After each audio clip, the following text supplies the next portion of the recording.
Welcome to Oversaturated Entitled Garbage, the podcast where we discuss topics that have been drowned out, overstated, and repeated to the point where they are ignored, dismissed, or just accepted as part of life, when maybe they shouldn't be. This show isn't here to be groundbreaking, it's here to highlight the importance of regular people talking about relevant topics, no matter how silly or overdone they might seem.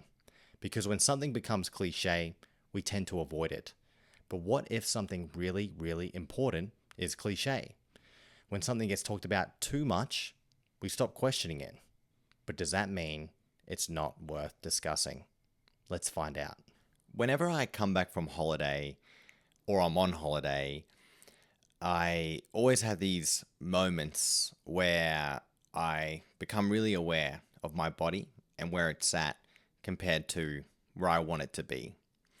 And I think we all have those moments where we focus on our appearance and how it looks over the holidays or holidays we take, and then what it should look like, in quotations, every other time of the year.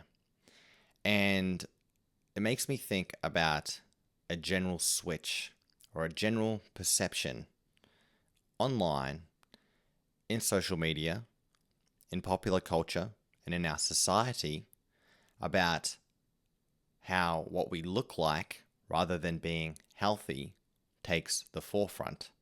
And that people who have no business talking to us about lifestyle and living healthily, whether it's going to the gym or dieting, have these inputs far greater than what they should have. And moving forward is, why do we give these people the authority to tell us what is good, what is bad, and what is the ideal way of living? This is Oversaturated Entitled Garbage, and today we're going to be talking about the fitness influence industry, perhaps the most oversaturated, entitled garbage content you can find on the internet. It's certainly not going to be the only episode that we do on this, but as something that is very oversaturated goes, it is also extremely prevalent, extremely influential, filled with misinformation, filled with danger, filled with a consortment of mental health issues, whether that's the people that consume the content or it's from the people that actually make the content. And recently I got back from holiday. So I was on holiday for about a month, and came back and I think everyone, when they come back from holiday, they go through that reset kind of period where they think, okay, back to work, get the house in order, and back to the gym and things like this. And even while I was on the holiday, I think the first couple of weeks, I definitely had a bit of a blowout. I stayed up late. I went out to bars and things like this. I didn't necessarily worry about what I was eating, and I think that's obviously healthy, right? But I realized after kind of burning the candle at both ends that when I came back from this vacation, I didn't want to be tired. I didn't want to have or feel the need for a vacation from the vacation. And I think a lot of people kind of get caught in that trap, not necessarily a trap, but in that situation where, because they've gone so hard on their holiday, that when they come back, it's kind of like they're exhausted and they almost need some downtime to recover. And while I was thinking about this, I was also thinking about a lot of the social content that I've seen over the past year and more of the various fitness influencers that are out there, and also the peers that I associate with, the friends that I have, and hearing their own perspectives, whether coincidentally or chatting specifically about this topic, about their own body image perception and what to them is healthy and what they try and achieve. And I think what I've seen very clearly is there is a concern, I think, about overall ideas of what is healthy, what we should be striving for, what is manageable, maintainable, and who it is that is giving us the information that we use. And true to the name of this podcast, again, I know there's probably going to be some people that have heard this intro and think this is well and truly oversaturated, and what could I possibly say? What input could I possibly contribute that hasn't already been put out there? But regardless, fitness influencing, however you want to term it, is probably one of the most profitable and widespread categories in social media, especially on Instagram and TikTok, and especially even on Kick as well. There's a lot of high-profile people that have been around for some time, people that are just emerging, and they fit definitely a criteria or a stereotype or a cliche.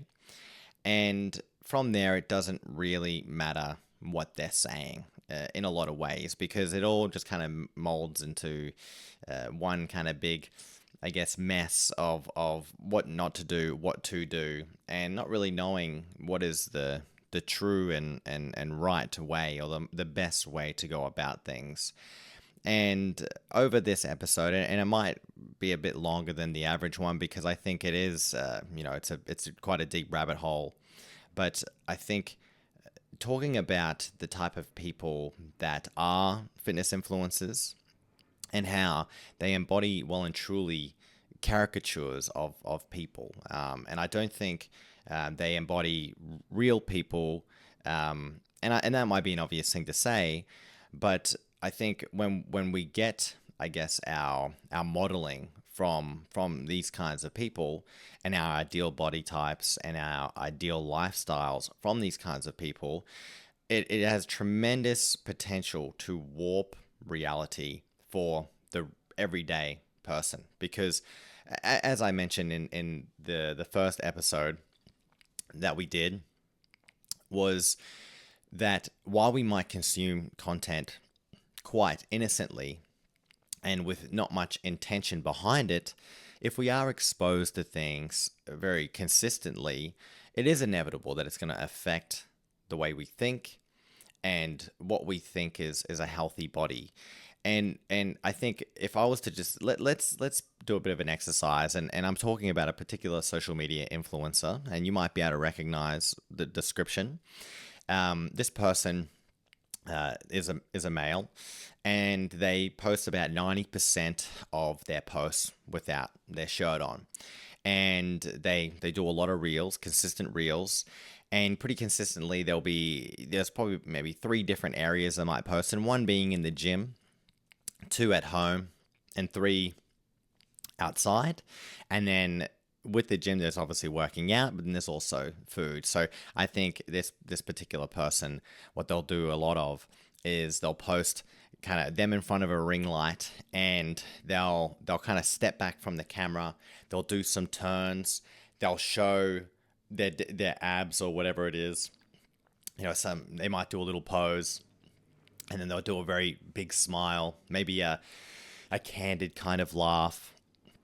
And then on the overlay of the reel is maybe 3 things that I learned, that changed my life, and or it's something motivational, or something to do with making your life better, or how they made their lives better. And they'll do this, like a candid little laugh, and they'll rinse, repeat. Sometimes they might have a bowl of food in their hand. It might be granola and some fruit, and they'll kind of show it to the camera, while a little smile, and then they'll eat it, and take a spoonful or something, and again, that's the reel, and they'll rinse, repeat that a couple dozen times. Another one is they'll be in the gym, in great lighting, again with their shirts on, and they'll talk about again, overlaid, correct ways to exercise in a certain a particular exercise or what it is, whether it's like a lat pull down or something like this, tricep pull down, or talking about mobility and stretching and how important it is. And then the third is they'll be outside again in great lighting, again without a shirt on, showing off a very lean physique, doing the candid laugh and smile. And if a particular person has sprang to mind on this, that's because I am describing about 1 million people. I'm like, so, and that's the whole point, right? So there's a lot of guys out there that do exactly this, and looking at it is pretty mind-numbing. But they don't necessarily have to have heaps of followers, but I think consistently these guys, they'll have anywhere between 10K to a few 100,000, and obviously the much bigger ones, they're getting into the millions.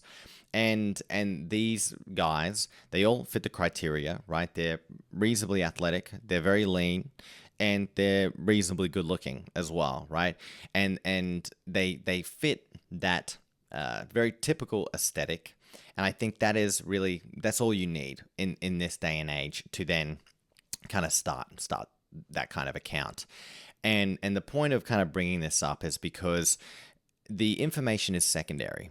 It doesn't matter what they say. It doesn't matter what kind of exercise they're being a proponent of. In reality, it's what they look like.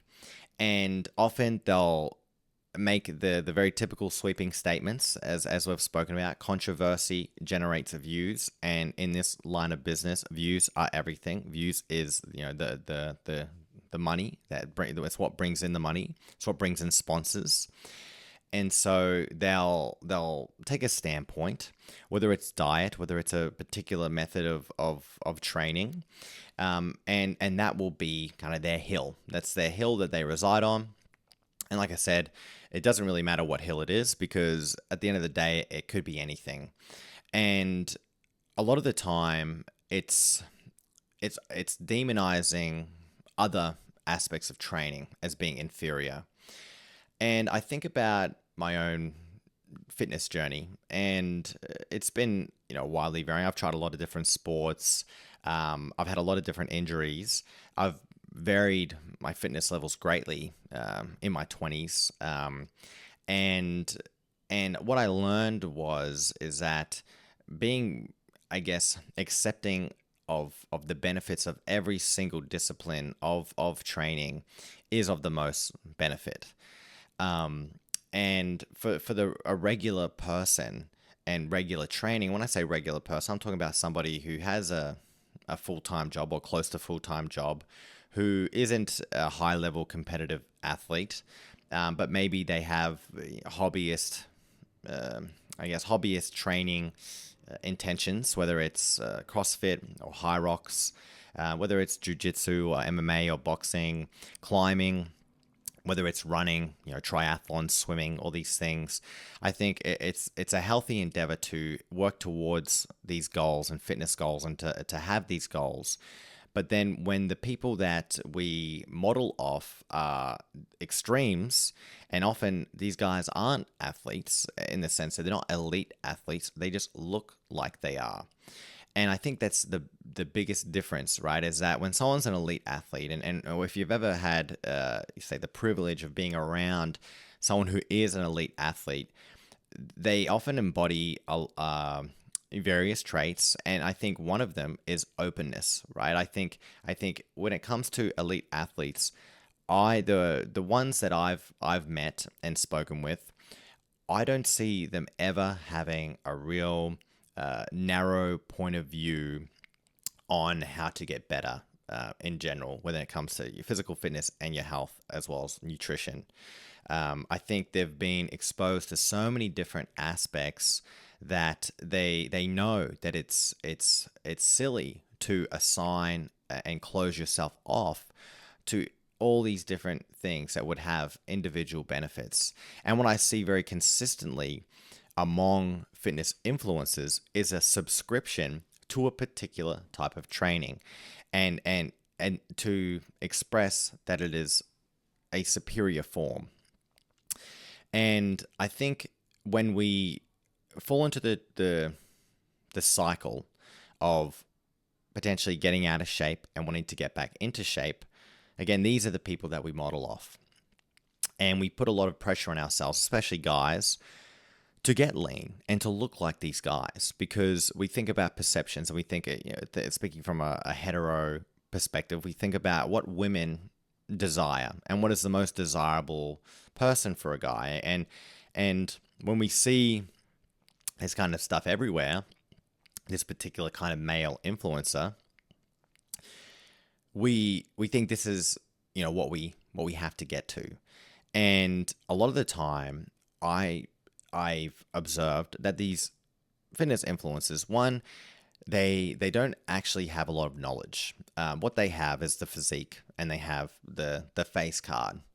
And when it comes down to how they got it, a lot of them are kind of already genetically there. Now, not everyone, but when someone has those kind of genetic gifts and it comes easier for them, then it's I guess it's apt to take what they say with a grain of salt. Now, I know I've just kind of spoken about elite athletes and speaking about genetic gifts, but the difference is with elite athletes, it goes beyond what they just look like. It's not necessarily about what they look like. It's about performance. It's about how well they do in their sports. Whereas the influencers, their focus, they might say it's health, it's aesthetic. It is what you look like, on camera, in front of the ring light, outside, on the downlight in the gym. It's vascularity, and it's muscle tone and definition. But to most people who can't dedicate, say, their entire lives to something, it isn't necessarily reasonable or expectant that they can reach those kinds of goals without actually putting their health in detriment. And I'll bring up a conversation that I had with a friend of mine, and we were speaking about their desire of being really, really lean, and how, because they are so lean, it's a point of difference. And they spoke about how it showed discipline, and that by being so lean and being really vascular and it being quite noticeable, that it showed that they were disciplined in their life. It showed that they had convictions and that they had their life together. And we kind of unpacked like why they thought that, why it was that these particular traits symbolize someone having their life together, when actually it's very much possible that it could be the sign of someone who doesn't have their life together, and who's really focused on controlling certain aspects to a point that it's unhealthy. And to get really lean, one of the main things you got to do it's diet, right? It's you have to be for the most part in a caloric deficit consistently for some time, if you're trying to go from a higher body fat percentage to a lower. And there's multiple ways of kind of reaching a lower body fat percentage, and restricting your calories is obviously step one. And if you're just a person trying to reach a particular fitness goal and you start restricting your calories, then you've got to ask the question, if I'm restricting my calories, how certain am I that I'm getting the proper nutrition that I need? And without getting advice from somebody, or without going the whole way and monitoring every single meal that you have, how does one know that? And speaking to this particular person, where they said, that I start reducing my intake in breakfast, and I enjoy seeing my body change, and this was something that stood out with what they said. It was enjoying seeing their body change, when most fitness transformations are over extended periods of time. So when it comes to the eyeball test, it's actually a lot harder than what most people would think, because these changes are happening over the space of a number of months. They're not happening overnight. To get to overnight changes, it takes drastic changes, and often those drastic changes aren't healthy. So when we go back to those influences that have that body, that desirable lean body, right, aesthetic body type, and they're talking about diet and they're talking about their training regime, the truth is that there can really be no certainty as to how honest they are being about what they're eating and the things they're putting into their body, whether it's performance enhancing drugs or whether it's something like a growth secretagogue or secretagogue rather base, where it's like really hard for them to put on fat and they can eat as much as they want, or maybe they're hell bent on training. I saw a feed of a guy whose his kind of thing was how much he trained. He trained over 12 times a week, and depending if you're training for something, for most people, I'm not sure that really makes sense. And it's very clear is that this person has an obsession, a fixation. And upon speaking to my friend, what became apparent to me was that there was also a fixation that was developing. And it came from, again, this notion that the desirable body of a male from the female perspective is to be really lean. And while it's pretty evident, like you look at old statues, that Greek statues, Italian, Roman statues, and you see how they've carved Hercules, for example. Like in Florence, there's at the front of the Medici Palace, there's a replica of Hercules. And it's one of the most impressive things you'll ever see. And one of the things that really stood out when I learned, because I was like, 1,000 years ago, or a few hundred years ago, was there someone that really looked like this? Because these guys are sculpting. And what's really impressive is that the answer is no. That while there would have been some specimens out there for sure, for the most part, they were able to look at anatomy and build off that. And that's what's some of the most impressive thing about those kind of statues, is that there wasn't necessarily a model to copy, and they had to exercise some creativity and some kind of anticipatory skill in how they would look at what a Hercules would look like. Whereas in this day and age, you go online and you will see monsters, right? The access to performance enhancing drugs makes it so the Incredible Hulk can pretty much exist in real life. And with that comes a myriad of different body types and different pursuits that the average male will go after, whether that's being lean or whether that's being really, really muscular and lean. Now, there's obviously powerlifting among that. There's mobility. So there's a particular influencer who is Australian, and his focus is mobility, but he also fits the archetype of being really, really lean, and also subscribing to a particular diet as being superior to other diets. And I know when I've had that target of getting into shape, and my focus has been primarily on what I look like, the visual aspect, then I know it's always been short-lived. I've never been able to maintain that growth. I've never been able to achieve those results long-term, because it's coming from the outside in as opposed to the inside out. And when the basis of the people that we learn from, the majority of which are leading with what they look like, right? If content is primarily targeted in regards to the aesthetic, right, then that's all we really focus on. We're not learning that consistency of a reasonably healthy diet is the best way to achieve our fitness goals, as opposed to having consistency in the gym or in conjunction with. And if those kind of channels and pages were truly geared for health, then the question is, why do these people solely lead with aesthetics? Now, I know the argument is, right, it's because that's what gets eyeballs. So we're in this kind of really messed up cycle where, because these guys are solely focused on getting views, and what gets views is advertising themselves, and how they advertise themselves is through their physiques and purporting to have the best strategy.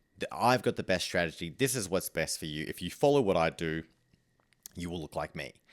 Now, it's not everyone, of course, but again, if you're a fitness influencer, if someone's a fitness influencer, and 90% of your content is you with the most revealing kind of shot that you can provide while staying within community guidelines, then you're part of the problem, 100%.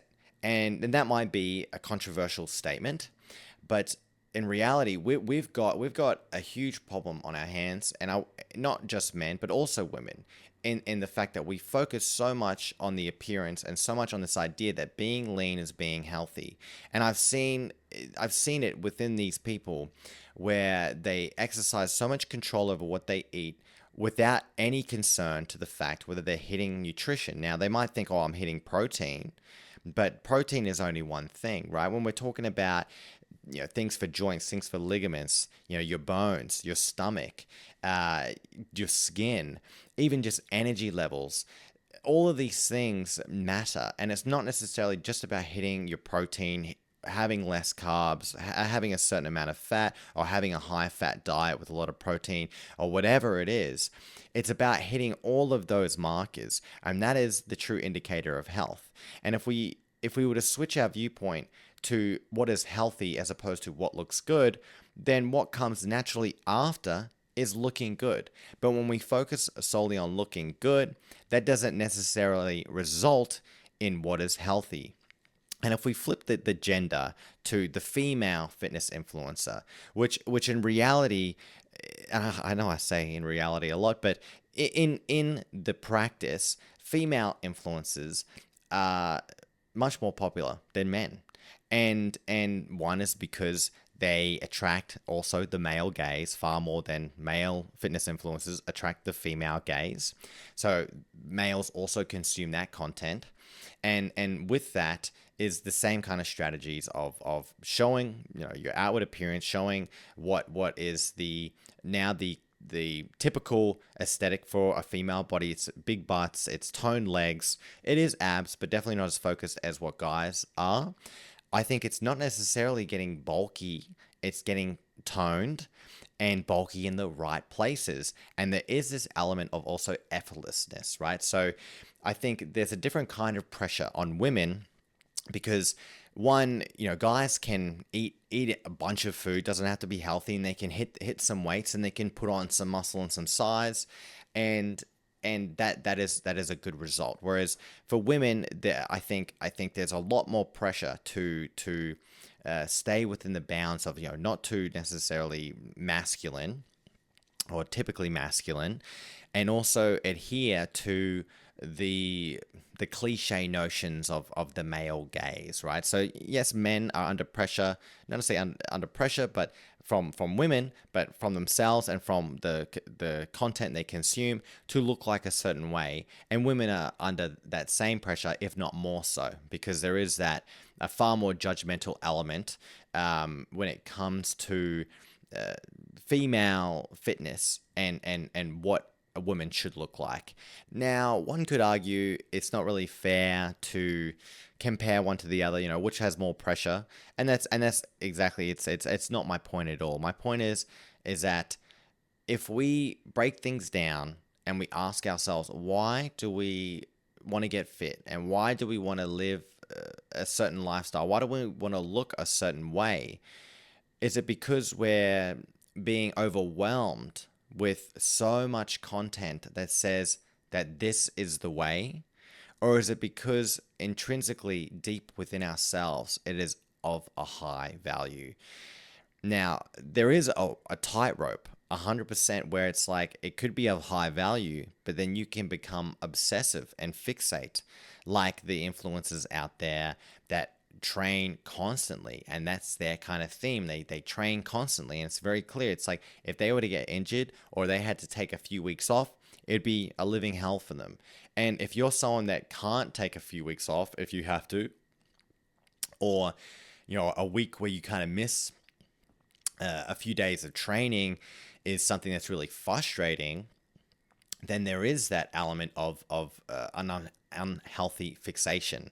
And me personally, I am a fan of David Goggins, and David Goggins is someone that would probably fit that dynamic. But I think David Goggins is someone who fits the bill of an elite athlete. He's someone who's held world records. He's someone who continues to push his body to the limits. And by his own admission, he sees himself as an example of what someone can really push their body towards.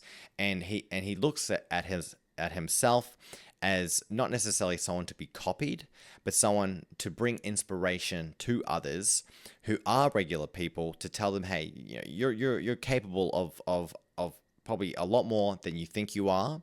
And I know this because of what I've been able to do and where I came from. But the thing is, not everyone is David Goggins, and not everyone's going to make a best-selling book about their transformation, and not everyone's going to make a living traveling around the world speaking, and not everyone's going to be a successful social media influencer. Not everyone is destined to look like the social media influencers. There's a reason that they went down that path, because I think that they naturally had those advantages. And instead of focusing on performance, instead of focusing on being healthy, it 100% has just become about what you look like. And with that comes the pressure that we all put on ourselves. And I think in society, it is just a bunch of your peers. I think the caricatures of fitness influencers have way overextended the merits of which they should.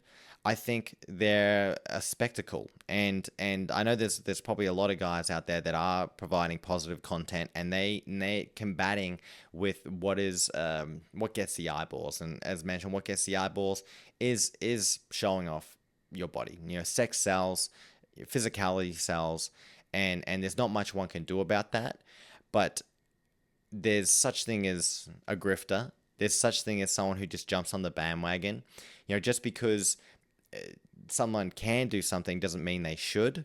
And this whole model of what gets eyeballs contaminates what is truthful, contaminates what is healthy, and for society as a whole, it is a negative thing.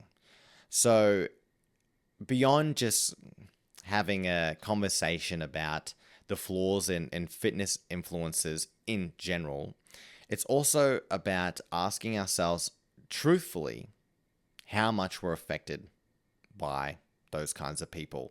And if those kinds of things pop up on our feed, asking why does it pop up on our feed? Because we watch it.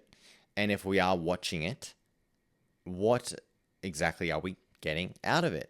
Does it make us feel good? Does it motivate us? And if we think it motivates us, then is it really motivating us? How does it motivate us? Because we want to look like that. And again, the moment you say, you know what, I want to look like that person, I think you're setting yourself up for failure, because what we really should be striving for is being the best version of ourselves and being the healthiest that we can be. And I think, as I mentioned at the start, when I've met elite athletes, I've never seen a single one of them close themselves off to any type of training, and also adhere to a specific diet in a way that says, hey, this is a one size fits all. The fact is, we're all born differently, and different diets suit different people. And in wise words of nutritionists and dietitian, the best diet is the one that you can do long term. That is the answer. If you can't sustain an extreme diet long term, then its use, unless it's to make drastic health changes, if you're having a lot of health issues and regarding, say, your gut health or something like this, and it's recommended to temporarily go on a diet like this to get a reset, then that's a different kind of story. But when we speak about superiority and inferior diets, then I think the best diet is the one we can do long term. And a healthy, balanced diet comes in many different shapes and sizes. It comes in vegetarian, comes in vegan, it comes in lower carbs, It comes in eating more carbs. All these things can contribute to a healthy diet. The main factor is it nutritionally valuable, and is it powering you the way that it should? And for myself, I know that when the basis of what I want to achieve rests on looks, and if I'm trying to chase someone else's physique, it's never a strong enough push to get me to that destination. But it's the decision that says I want to be healthy and I want to make positive changes in my life. I want to be consistent. That is when I have the most success.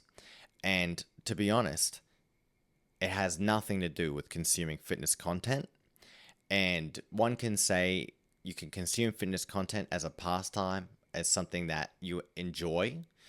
But if you're like most people and you see it pretty regularly, I think it's inevitable that it's going to warp your view on what you should look like and also what others should look like. And it's this vicious cycle where we're all trying to chase this physique that isn't not necessarily realistic or unrealistic, but it's not actually based on anything of substance. It's based on what a particular person looks like underneath a downlight or in perfect lighting. It's based on someone who's wanting to monetize your attention and wanting to garner business from you by any means necessary. And if that means telling you whatever they have to, whatever extreme thing they have to say, then they'll do it. So I think for this week, if your feed is dominated by that stuff, I'd like you to kind of ask yourself if it's serving you positively, if you think it helps you achieve your goals, how does it actually really make you feel? But I appreciate you guys listening. Fitness content is definitely something we'll continue to talk upon, and more specifically, particular influences that stand out more than others for various reasons. But until next week, you've been listening to Oversaturated Entitled Garbage. I look forward to chatting, and I hope you have a great rest of your week. I'll speak to you soon.